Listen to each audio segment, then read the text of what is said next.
शांति। और क्या प्रातः क्लास है 1968 2 पेज के मध्याह्न में बात चल रही थी।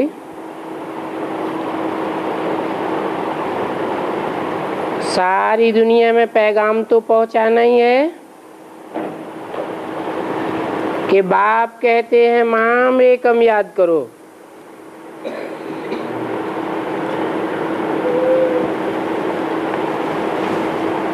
कहने वाला बाप है और कहते भी हैं माम एकम याद करो।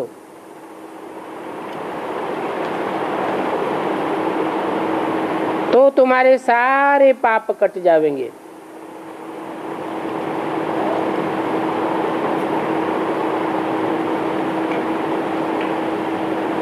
गीता पढ़ने वाले जानते हैं कि एक ही गीता शास्त्र है जिसमें ये महावाक्य है, माम एकम याद करो। परंतु उसमें जिस एक की तरफ इशारा किया गया है वो एक कौन है?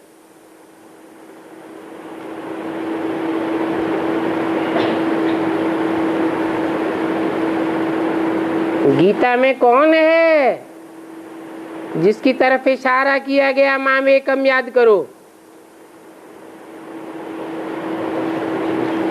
अरे गीता का भगवान किसको मानते हैं? कृष्ण को मानते हैं। कृष्ण भगवान वाच लिख दिया है, फिर याद किसको करें?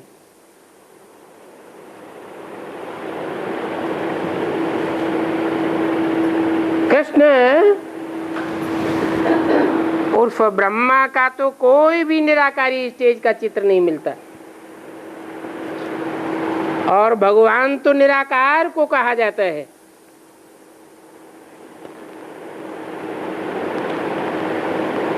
बल गीता को मानने वाले शिव की भक्ति करते हैं, परंतु यथार्थ ज्ञान नहीं है शिव का जो श्रीमत पर चले। इस समय तुमको मिलती है श्रेष्ठ ते श्रेष्ठ ईश्वरीय मत।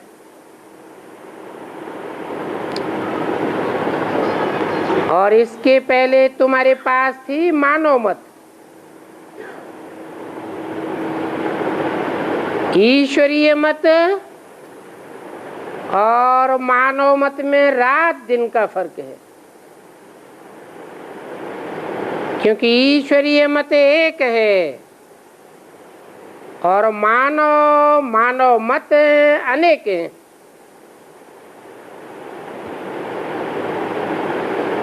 मानव मत कहती है ईश्वर सर्वव्यापी है,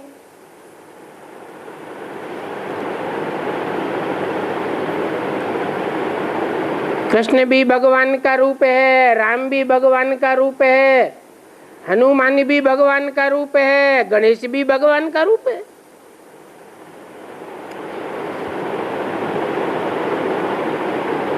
ईश्वर की मत कहती है कि नहीं, बाप कहते हैं मैं आया हुआ हूं स्वर्ग की स्थापना करने, तो जरूर ये नरक है।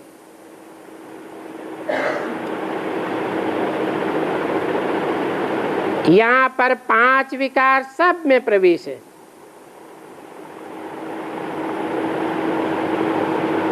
मैं सर्वव्यापी नहीं हूं, परंतु ये 5 विकार सर्वव्यापी है।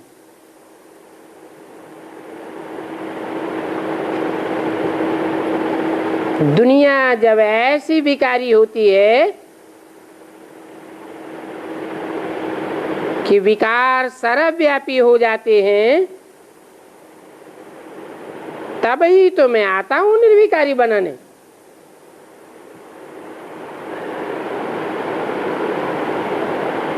सतयुग में देवताएं निर्विकारी थे, मंदिरों में पूजा करते हैं,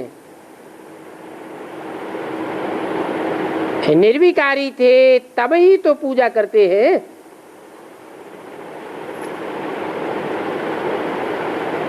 विकारी की पूजा कौन करेगा?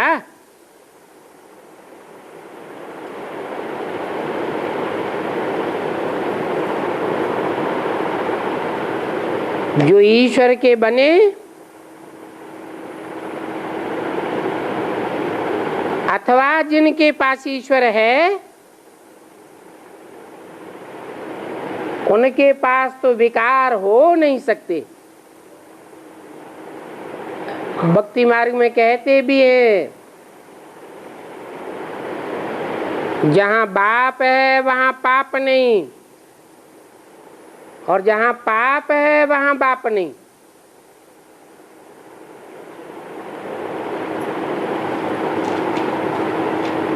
देवताओं को भी निर्विकारी कहेंगे, ईश्वर को भी निर्विकारी कहेंगे।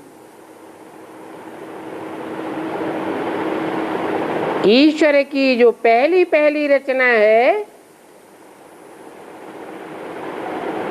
जिसे कहते हैं स्वर्ग, उनको भी निर्विकारी कहेंगे। रावण को तो निर्विकारी नहीं कहेंगे। रावण का तो चित्र ही दिखाते हैं। चित्र चरित्र की यादगार है।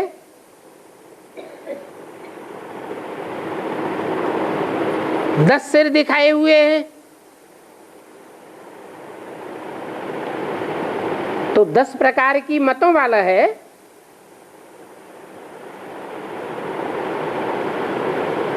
दस प्रकार की मतें देगा तो मत लेने वालों की बुद्धि बिफर जाएगी ना।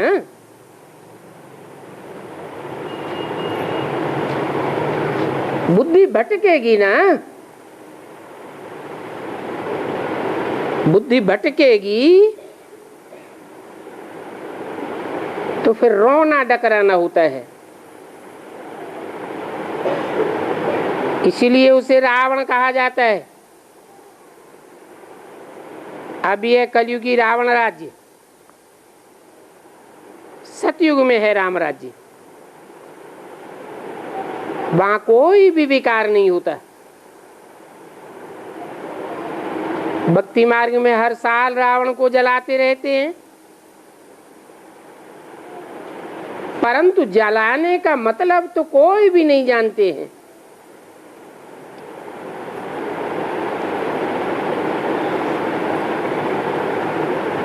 जलाने के मतलब ही है कोई के दिल को जलाना। इस समय मनुष्य कितना दुखी है, शरीर को भी कितने दुख लगते रहते हैं, तो समझा जाता है ये दुखधाम है। इनको कोई भी सुखधाम नहीं कहेंगे, क्योंकि सुखधाम में तो शारीरिक दुख भी नहीं होता है। यहाँ पर तो देखो कितने हॉस्पिटल हैं, कितने डॉक्टर्स हैं, कितनी दवाइयाँ हैं। सब हॉस्पिटल मरीजों से भरे हुए हैं। इसको स्वर्ग कहना ये तो बड़ी भारी भूल हो गई। ये बात तुम बच्चों को बाप समझाते हैं।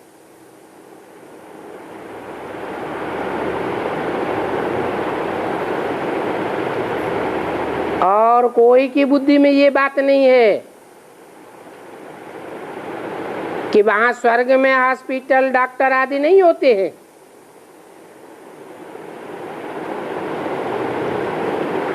तुम भी औरों को समझाओ वो दुनियावी पढ़ाई कोई को समझाने के लिए नहीं होती है। उसका मकसद है परीक्षा पास की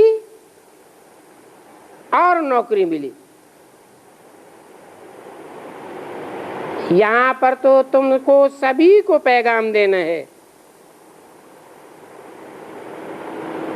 ये पैगाम देने वाला कोई एक बाप थोड़ी है। तुम सबको पैगाम देना है। जो बहुत होशियार हैं उनको टीचर कहा जाता है, जो कम होशियार होते हैं उनको स्टूडेंट कहा जाता है। तो सबको पैगाम देना है, पूछना है कि भगवान को जानते हो? भगवान तो सबका बाप है ना। सब कहते हैं ओ गॉड फादर, ओ परम पिता परमात्मा। मूल है ही परमात्मा का परिचय देने की बात, क्योंकि कोई भी नहीं जानते हैं कि बाप का यथार्थ परिचय क्या है। ऊंचते ऊंच बाप है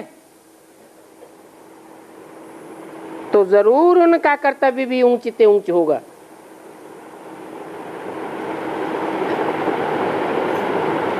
और वो कर्तव्य उन्होंने इसे दुनिया में ही आकर के किया होगा। जो ऊंचते ऊंच काम करते हैं उनका नाम भी बहुत ऊंचते ऊंच होता है। सारी दुनिया में हर धर्म वालों के बीच भगवान का नाम तो बहुत बाला है।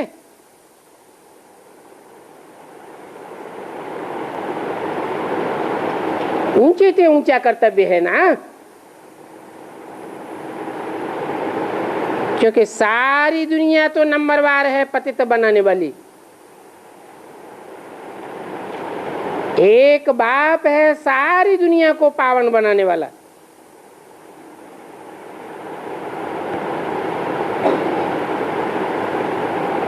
बरोबर सारी विश्व पावन हुई थी।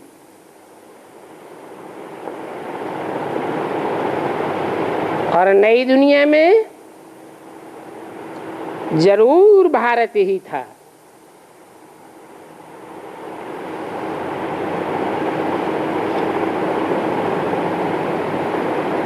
ज्ञान की रोशनी से ही दुनिया पावन बनती है। ज्ञान होगा, जानकारी होगी तो अपने स्वरूप को, आत्मा के स्वरूप को, बाप के स्वरूप को जानेंगे, पहचानेंगे, मानेंगे और याद करेंगे।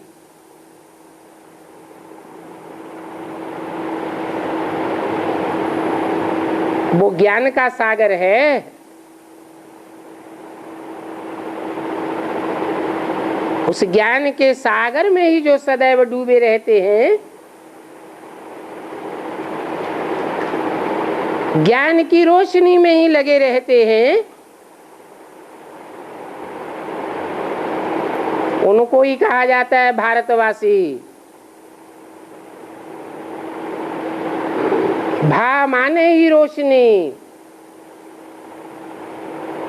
रत माने लगा हुआ, अर्थात जब भगवान बाप आते हैं तो जो पक्के पक्के भारतवासी हैं उनके लिए कोई धंधा नहीं रहता सिवाय एक बाप की ज्ञान की रोशनी में लगे रहने के। ज्ञान लेना और ज्ञान देना, यही उन ब्राह्मणों का कर्तव्य होता है।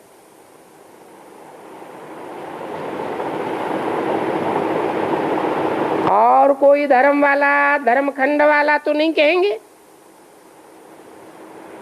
कि हम नई दुनिया में आवेंगे।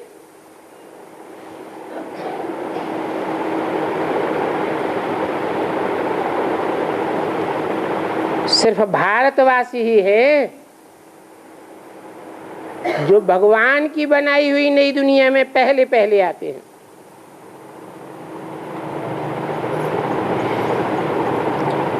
और धर्म वाले तो समझते हैं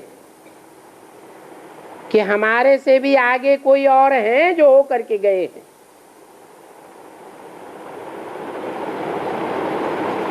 क्राइस्ट भी कोई में आवेगा तो जरूर उनके आगे कोई था ना।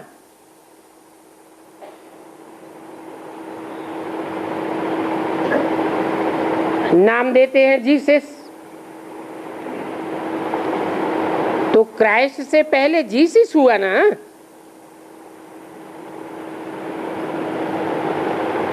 तो ये बातें कोई को भी पता नहीं है कि नई दुनिया में यह पावन राज्य कैसे स्थापन हुआ था। बाप बैठ समझाते हैं कि मैं इस ब्रह्मा तन में प्रवेश करता हूं।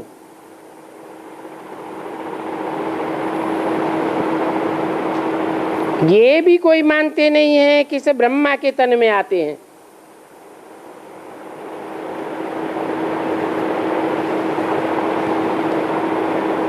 अरे ब्रह्मा के तन में आवेंगे तब तो ब्राह्मण बनावेंगे। ब्रह्मा को फॉलो करने वालों को ही तो ब्राह्मण कहेंगे।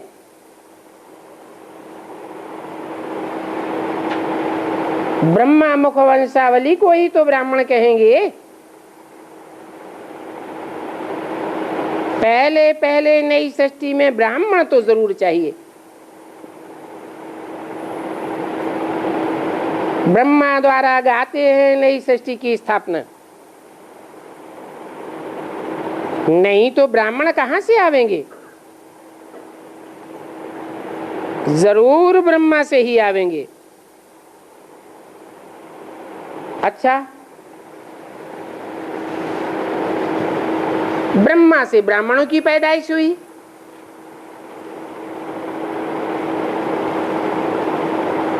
फिर कोई बतावे कि ब्रह्मा नाम क्यों पड़ा? जैसा काम वैसे नाम शास्त्रों में दिए हुए हैं।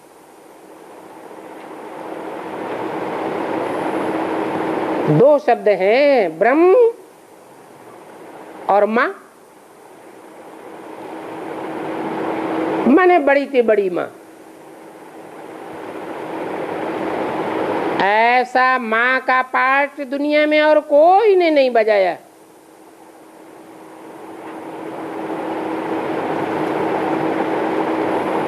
अब बड़ी माँ है तो बाप भी तो चाहिए ना।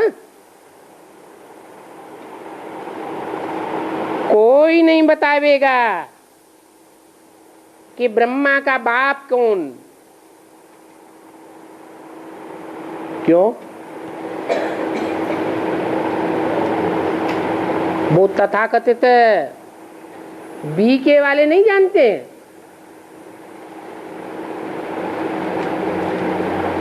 कि ब्रह्मा का बाप कौन? जानते हैं? नहीं जानते हैं। बल संस्था का नाम रखते हैं प्रजापिता ब्रह्मा कुमारी।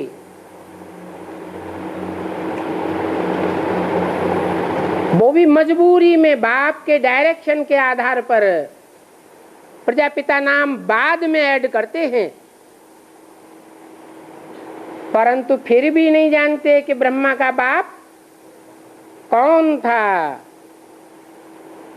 कोई बता ही नहीं सकेंगे। हाँ, ब्रह्मा तो गाया हुआ है।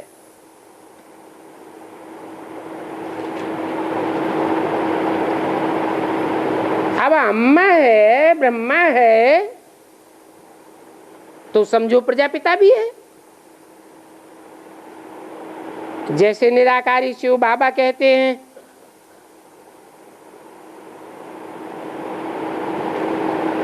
उनका बाप बताओ।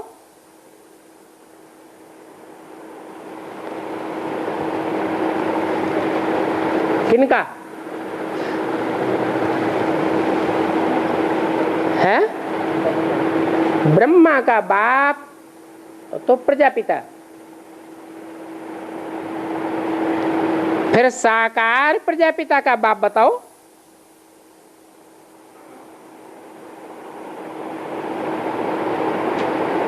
नहीं है?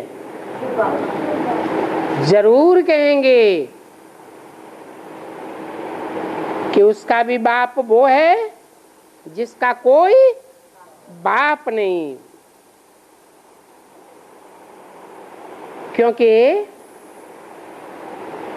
शिव बाबा तो अडॉप्ट किया हुआ नहीं है।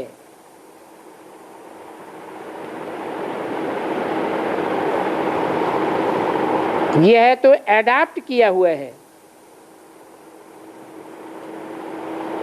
कौन कौन अडॉप्ट किया हुआ है? ब्रह्मा। कहेंगे कि इनको तो शिव बाबा ने अडॉप्ट किया है। किनको? ब्रह्मा को।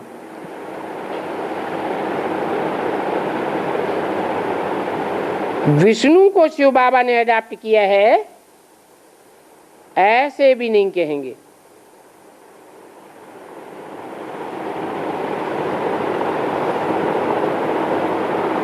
क्योंकि ये तो तुम ही जानते हो कि ब्रह्मा ही सो फिर विष्णु बनते हैं।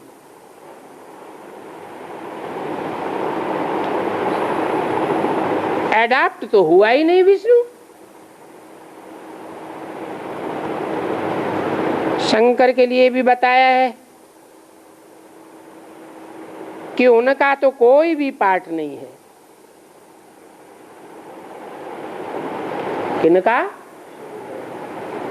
इनका नहीं, इनका ब्रह्मा तो है, इनका पार्ट है, लेकिन उनका तो कोई पार्ट नहीं। किस तरफ इशारा किया है? है? आने वाले टाइम की तरफ इशारा किया। उनका तो कोई पार्ट नहीं। जब कोई पार्ट ही नहीं है तो इशारा किस तरफ किया?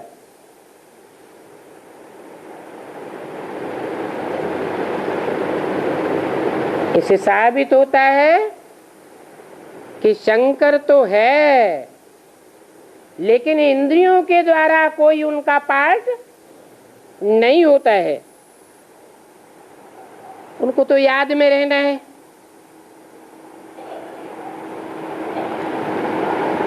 फिर कहते हैं ब्रह्मा सो विष्णु, विष्णु सो ब्रह्मा। यही उनका 84 का चक्र है। शंकर फिर कहां से आया?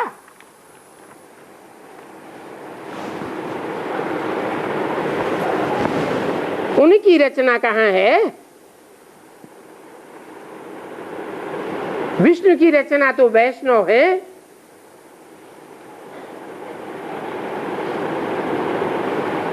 ब्रह्मा की रचना भी होती है ब्राह्मण संप्रदाय।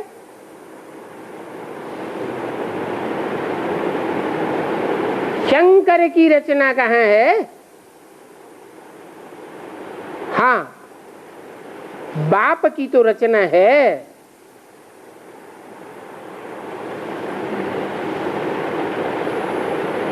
वो तो सब आत्माओं का बाप है। वो आते हैं प्रजापिता ब्रह्मा में। फिर कहा जाता है शिव बाबा। नई दुनिया ही, सारी नई दुनिया उनकी रचना है।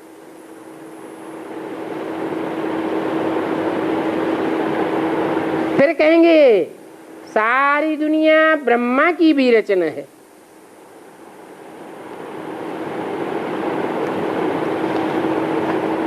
शंकर की रचना कहाँ है? शंकर से मनुष्यों की दुनिया नहीं रची जाती है।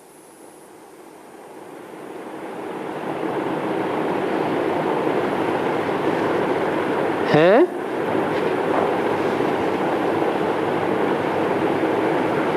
शंकर से मनुष्यों की दुनिया नहीं रची जाती है, है? ये कार्तिकेय, ये गणेश,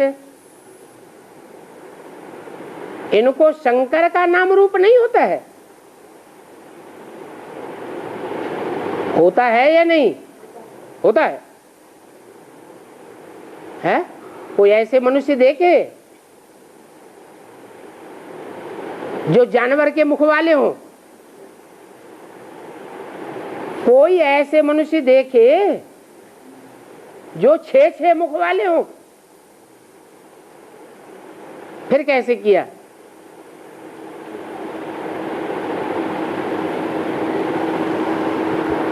पिछाड़ी में फिर गाली देते हैं। किसको? है शंकर पार्वती पिछाड़ी फेदा हुआ, फिर बिच्छू टिंडन पैदा हुए।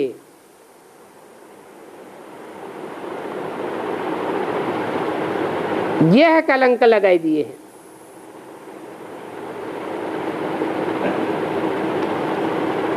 क्या बिच्छू टिंडन पैदा हुए उनसे दुनिया खलास हो गई, या आंखें खोली तो दुनिया खलास हो गई?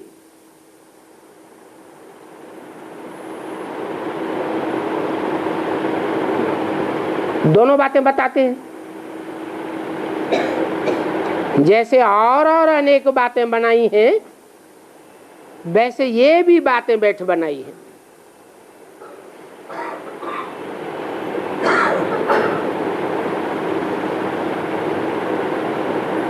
तो त्रिमूर्ति ब्रह्मा भी नहीं हो सकता है। हाँ, ये कहेंगे ब्रह्मा सो विष्णु, विष्णु सो ब्रह्मा, तो 2 मूर्ति हो गया। कौन? ब्रह्मा।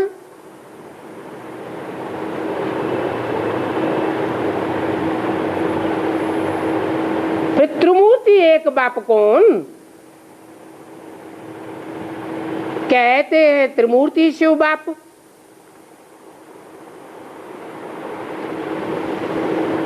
तीन मूर्तियां दिखाते हैं तो एक बाप हुआ या 3 बाप हुए? है? एक रूप हुआ या 3 रूप हुए? माम एकम याद करो, ये सच्ची बात हुई कि त्रिमूर्ति को याद करो, ये सच्ची बात हुई। फिर माम एकम कौन?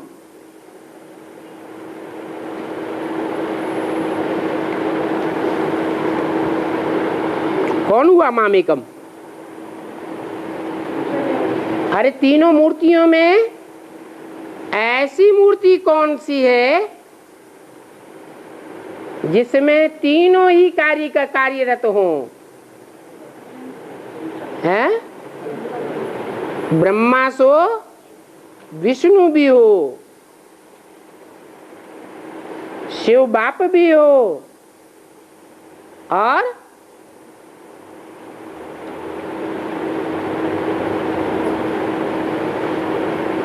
राम बाप साकार स्वरूप भी हो।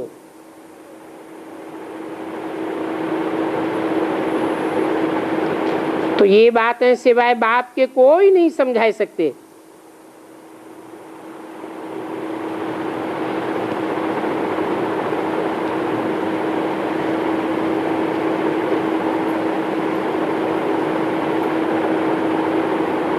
शिव बाप आते हैं,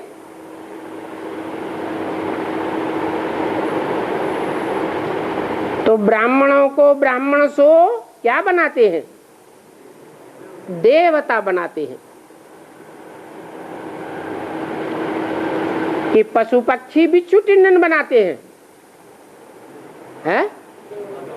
देवता बनाते हैं।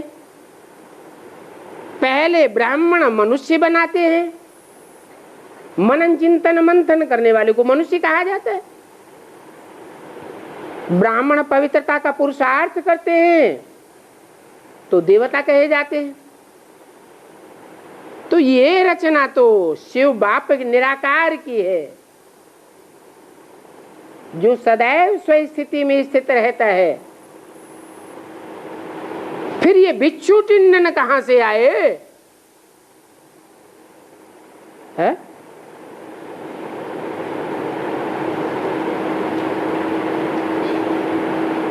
ये हाथी का मुंह वाला जानवर कहां से आया?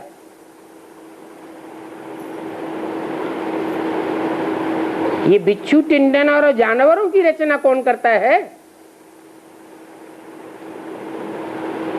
अरे कोई तो करता होगा। कौन करता है?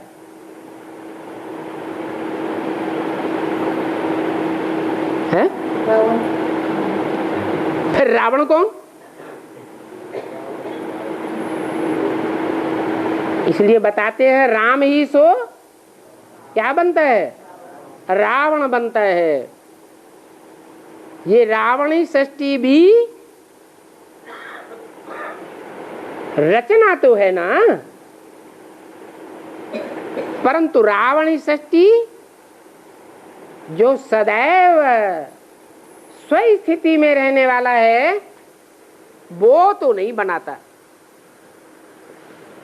फिर कौन बनाता है? हैं?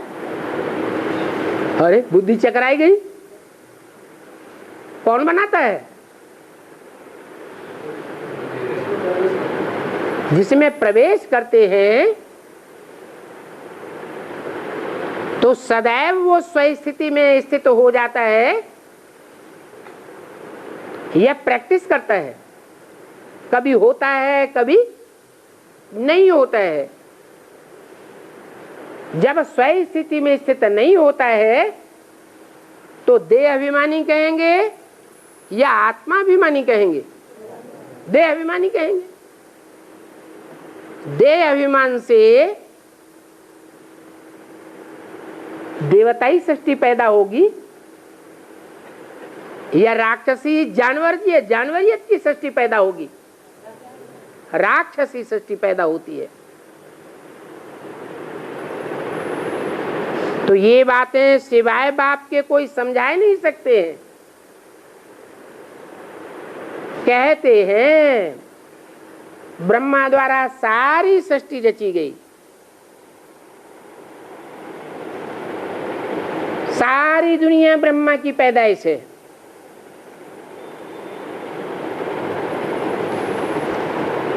तो देखो बाप आकर के समझाते हैं, फिर भी बच्चे बार बार भूल जाते हैं। और भूल जाने का रिजल्ट क्या होता है? हैं? क्या रिजल्ट होता है? भूल जाने का रिजल्ट ये होता है कि निराकार और साकार में भेद नहीं पैदा कर पाते।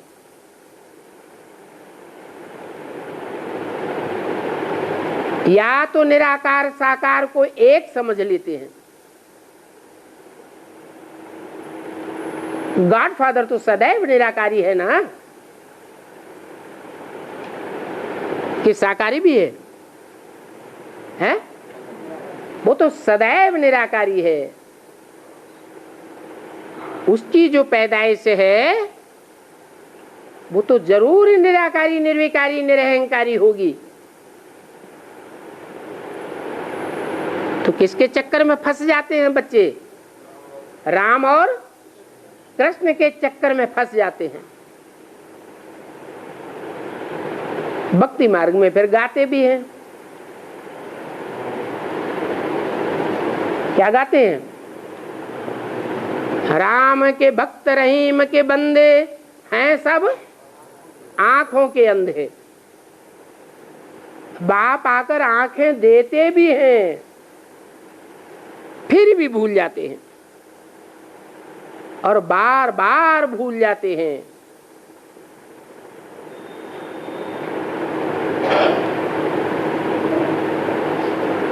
साकार में निराकार बाप आया हुआ है,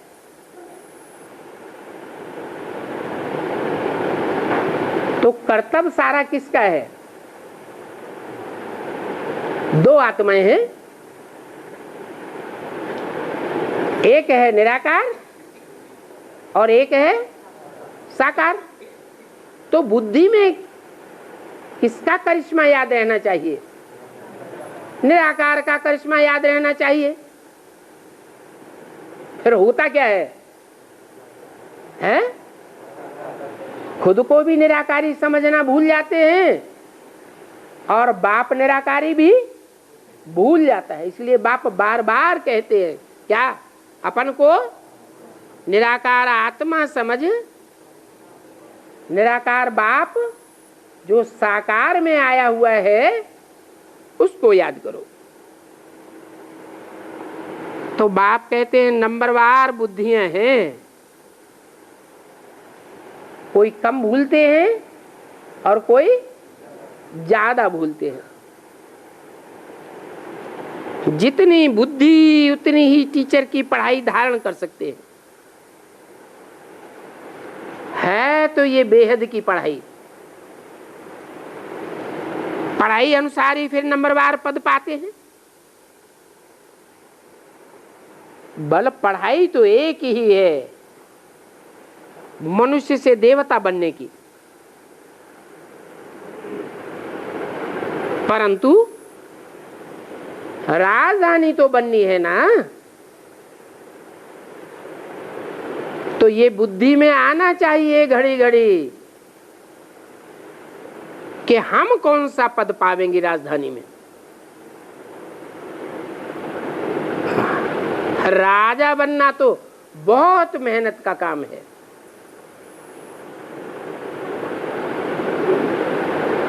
राजाओं के पास तो फिर दास दासियां भी चाहिए।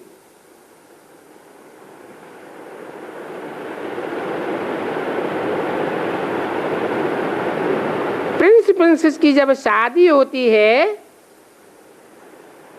तो 4-4, 5-5 अपनी ही दासियां देते हैं, क्योंकि अगर वहां पर नई दासियां मिलेंगी तो उनसे माथा मारना पड़ेगा सिखलाने के लिए।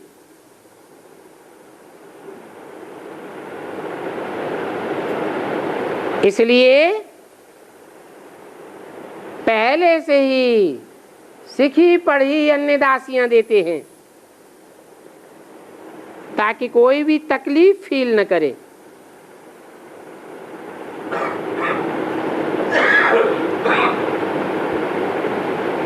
अब ये तकलीफ आदि फील करना सतयुग त्रेता की बातें हैं क्या? है? कहाँ की बातें हैं? सिर्फ संगम युग की बातें हैं। द्वापर कलयुगी राजाओं में भी ऐसे होता था। और फाउंडेशन कहाँ पड़ता है? इस समय फाउंडेशन पड़ता है, क्योंकि सतयुग त्रेता में तो ऐसा भाव स्वभाव तकलीफ देने का कोई का होता ही नहीं है।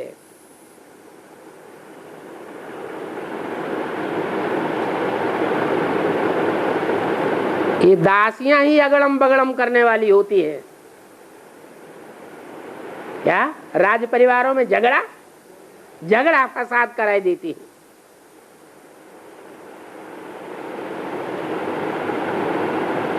अणबण वाली दास दासियां होंगे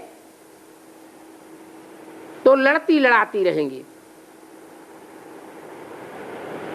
यहां भी देखने में आवेगा कि नहीं आवेगा? हैं?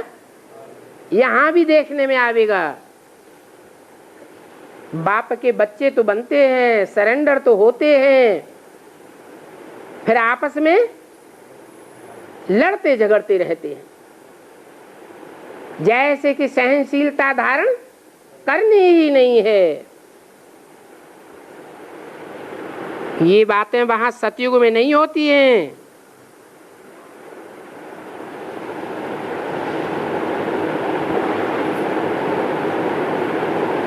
कहाँ? सतयुग में क्यों नहीं होती है? हैं?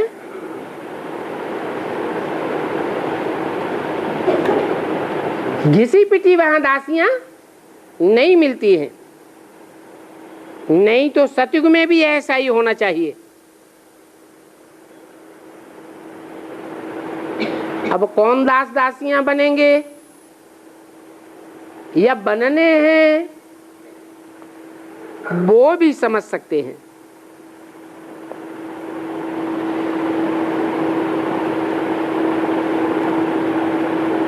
ज्ञान से घिसे पिटे नंबरवार पुरुषार्थ अनुसार मिलते होंगे। तो ऐसा तो नहीं पढ़ना चाहिए जो कि जन्म जन्मांतर दास दासी बनना पड़े। पुरुषार्थ करना है ऊंच बनने का।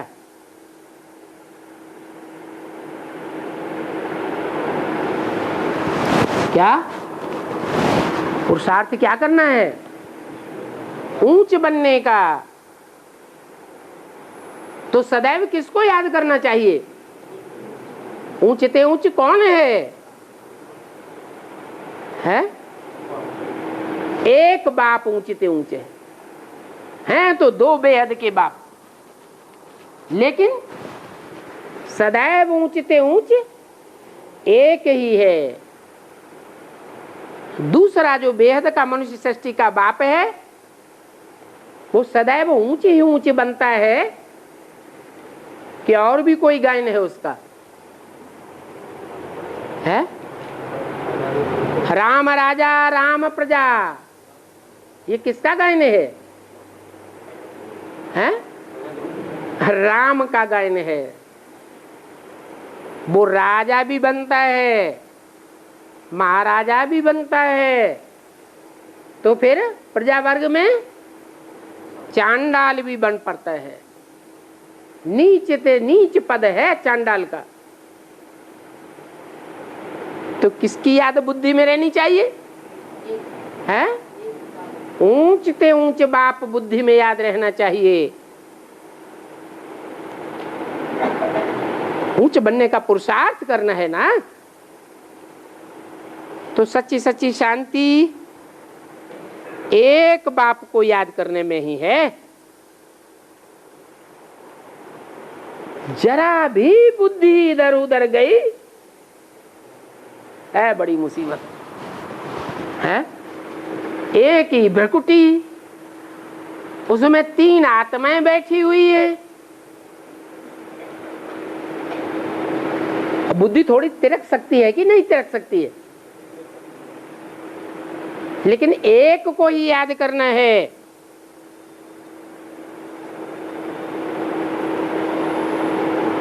जरा भी बुद्धि इधर उधर गई तो टाइम वेस्ट हो जाएगा, कमाई चट हो जाएगी और सतो प्रधान नहीं बन सकेंगे। क्या कृष्ण की आत्मा याद आई? जैसे बी के ब्राह्मणों को कौन सी आत्मा खास याद आती है? हैं?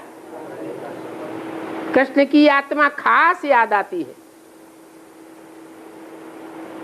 अरे एडवांस पार्टी में है राम वाली आत्मा याद आती है।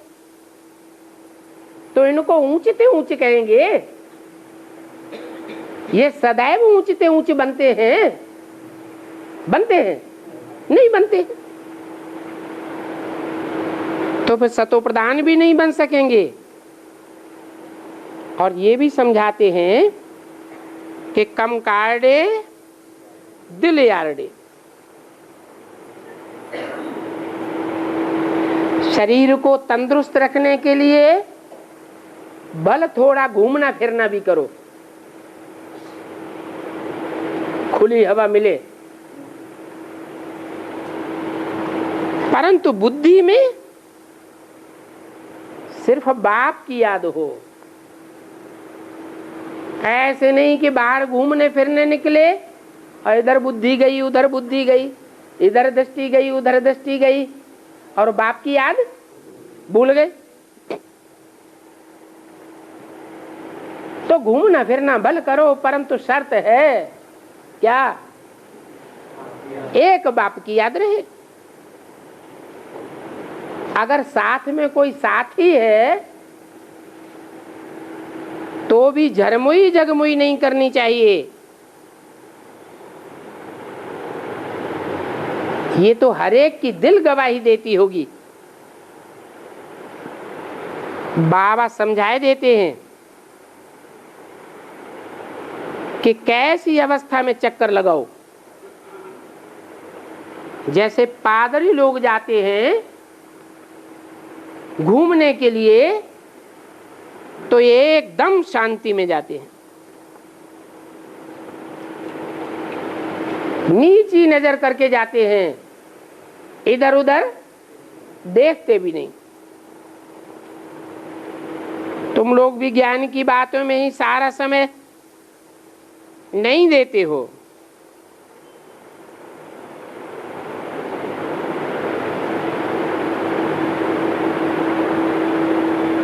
फिर अपनी जवान को शांति में रखने के लिए एक शिव बाबा की याद में रेस करते रहो। जैसे खाने के समय भी बाबा कहते हैं याद में बैठकर खाओ। रात में अपना चार्ट देखो, बाबा तो अपना बतलाते हैं कि खाने के समय भी एक दो गिट्टी खाता हूं, फिर भूल जाता हूं। कोशिश तो करता हूं पूरा ही समय याद में रहने की। किसकी बात बताई? जो ऊंचे ऊंचे हीरोइन का पार्ट बजाने वाली आत्मा, कृष्ण वाली आत्मा, उसका ही जब ये हाल बताया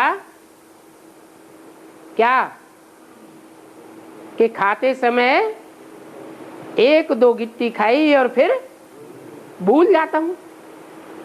ये एक इंद्रिय की बात है या सभी इंद्रियों की बात है? ये उनके एक इंद्रिय का मिसाल दिया या सभी इंद्रियों के भोग का मिसाल दिया है? जैसा एक के लिए वैसे सब के लिए। बाबा को कहता हूं कि बाबा हम पूरा समय याद में रहेंगे, आप हमारी खांसी बंद कर देना और शुगर बंद कर देना। क्या? अपने ही साथ जो मेहनत करता हूं वो बताता हूं, परंतु मैं तो खुद ही भूल जाता हूं। फिर खांसी व शुगर कम कैसे होगी? माना चाहे खांसी हो, चाहे शुगर हो, चाहे बीपी हो, खत्म कब होगी? जब लगातार याद में रहेंगे, निरंतर याद में रहेंगे। और निरंतर याद कब होगी?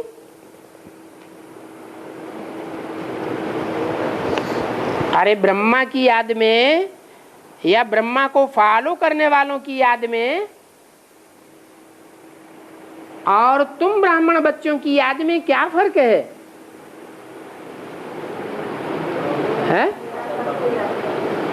हाँ, वो सिर्फ निराकार को याद करते हैं और तुम तुम साकार में निराकार को याद करते हो और मुकर्रर रथ में निराकार बाप को याद करते हो, तो तुम्हारी याद निरंतर हो सकती है, उनकी याद निरंतर नहीं हो सकती। बाप बच्चों को बता देते हैं, परंतु बच्चे बाप को नहीं बताते हैं। पूता मेल देने में लज्जा आती है,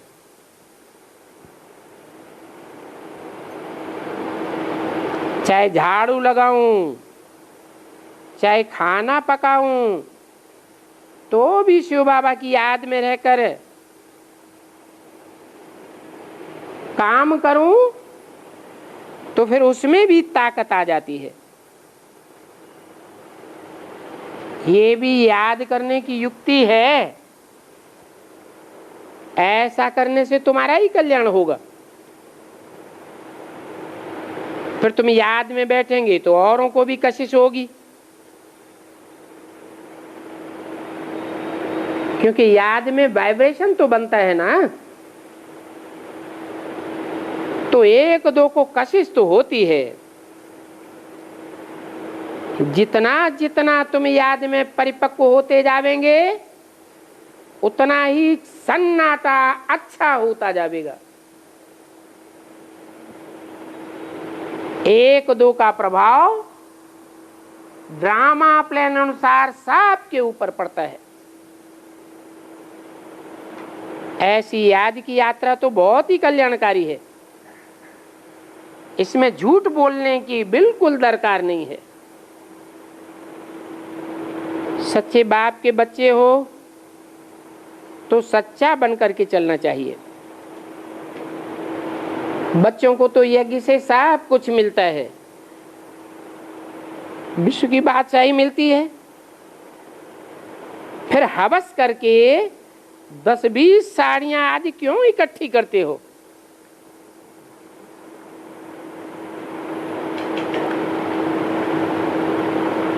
अगर इकट्ठी करते रहेंगे तो मरते समय भी वही कपड़े, वही वस्तुएं, वही साड़ियां आदि याद आ जाएंगी।